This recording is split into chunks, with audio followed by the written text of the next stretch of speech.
How did you get into philosophy? Well, I started off in life really as a classicist, and not especially as a philosopher.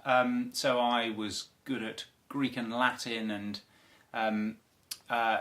decided that that was what I wanted to do a degree in, and I was lucky enough to go to Oxford to do that, and you get landed a load of philosophy if you do a degree in classics at Oxford, or at least you did back then.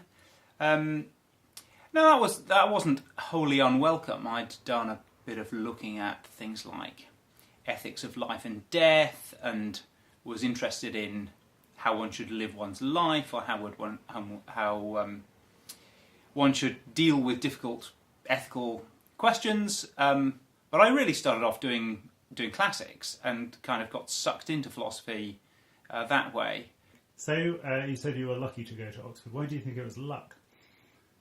Well, I mean, of course, at the time I thought it was all down to my great skill, brilliance, and hard work. And now I realise that there were rather a lot of helping hands involved along the way in getting me to the position where I got admitted. I mean, even kind of things like natural ability are a matter of luck, of course, as well, aren't they? So,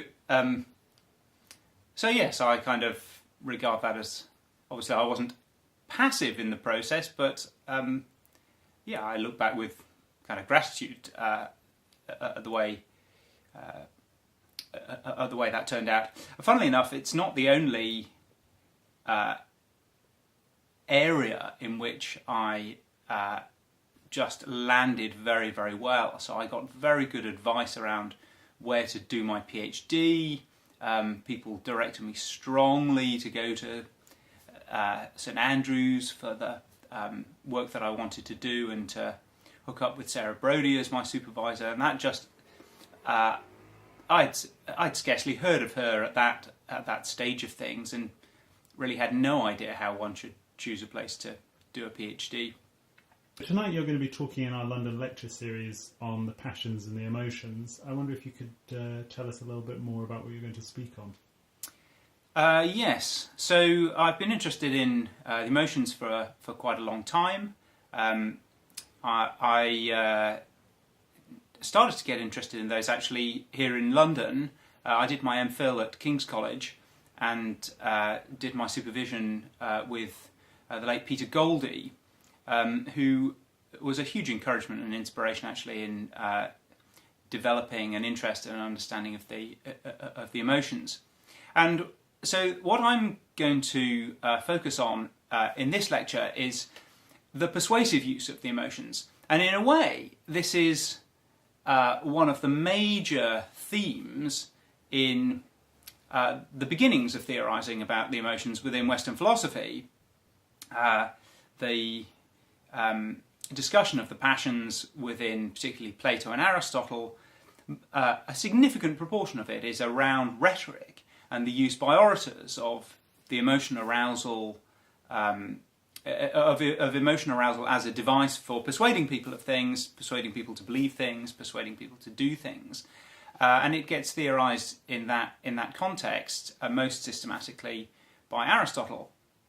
But this isn't a major theme in philosophy generally, and even in the philosophy of the emotions. The persuasive use of the emotions is something that you'd be pretty hard pressed to put together a very extensive reading list on, certainly amongst contemporary thinkers. So I'm going to the project that I'm engaged in this particular paper is trying to carve out a middle course between a view in which you think that when people persuade one another, emotion should be kept entirely out of that process, and emotion only distorts and manipulates in the persuasive process, i.e. we should be austere as far as emotion is concerned in the way in which we seek to engage one another persuasively. That's, if you like, at one end of the possibilities, and at the other end would be a kind of anything goes, use any kind of emotional device that will get you what you want persuasively, and that doesn't seem right either. So to find a defensible position in the middle ground, one needs to have some criteria by which to distinguish the acceptable use from the unacceptable use, and to have some kind of model or understanding for how it is that the emotions of the people that you're seeking to persuade, of an audience, for example, actually function and contribute to the process by which they are persuaded, if they are persuaded, of the conclusion that you're trying to get them to accept.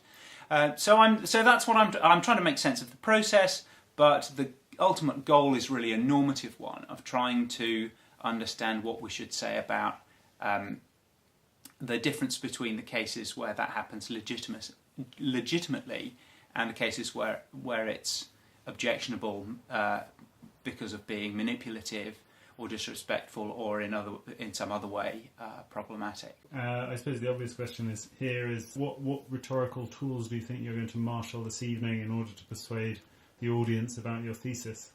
Well, I thought I'd try and keep it as dry and emotionless as possible. So classic analytic philosophy. Yes.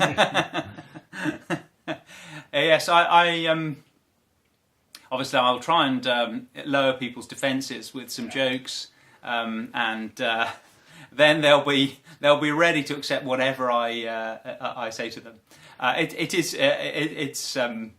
It's pretty much in the analytic philosophy kind of line, so maybe I'm not taking my own medicine adequately. Although, in the end, the conclusions that I arrive at are about what kinds of use of emotion is permissible, not what is mandatory.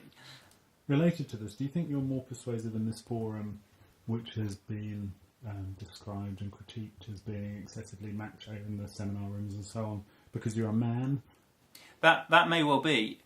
One of the things that motivates an account of so this work on the emotions in persuasion is one part of a larger project of trying to work out a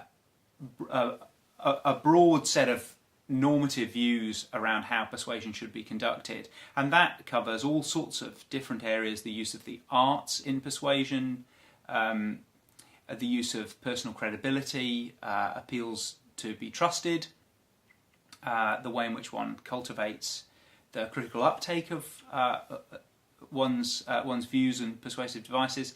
So the one of the things that I think is important about working out how emotional modes of persuasion, as well as artistic, poetic, and more personal modes of persuasion fit in, is that it's really because of a problem about an austere insistence on calm, structured discourse, which does tend to be more easily recognised and favoured when it comes from people like me, I guess, a white middle-class man with a plummy-ish voice that's perhaps capable of sounding authoritative in some people's eyes. We're very prone to this kind of to being swayed by such factors. So I think the more inclusive we can get about the manner in which good reasons, good presentation of good reasons, or things which can count as justification, the more inclusive we can get about the kinds of clothes that those might wear, I think the better. Then we'll be less prone to perpetuating injustices, not just within the discipline, although that's important, but within wider society. It would be better if the philosophers were leading the way. Now, we're not really leading the way in that regard. If anything, we're dragging our heels and dragging behind. But it would be good if if you like, giving a philosophical rationale for a better account of what can be recognised as acceptable, valuable kinds of persuasion and persuasive skill and persuasive practice could, if you like, be at the vanguard of combating exclusion and marginalisation of groups that are less advantaged.